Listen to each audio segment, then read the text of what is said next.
సంగారెడ్డి జిల్లా పటాన్చెరు మండలం కర్ధనూరు దగ్గర ఓ వ్యక్తికి చైనా మాంజా తగిలి తీవ్ర రక్తస్రావమైంది. బైక్పై వెళ్తుండగా గాలిపటం మాంజా తెగి గొంతు కోసుకుపోయింది. తీవ్ర రక్తస్రావంతో బైక్పై నుంచి కింద పడ్డాడు వెంకటేష్. గమనించిన స్థానికులు వెంటనే హాస్పిటల్కు తరలించారు. బాధితుడు వికారాబాద్ వాసిగా గుర్తించారు.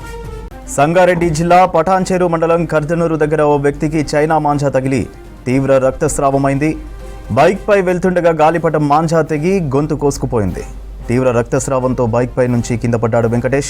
గమనించిన స్థానికులు వెంటనే హాస్పిటల్కు తరలించారు. బాధితుడు వికారాబాద్ వాసిగా గుర్తించారు. బైక్ మీద నేను వెనక కూర్చున్నాను.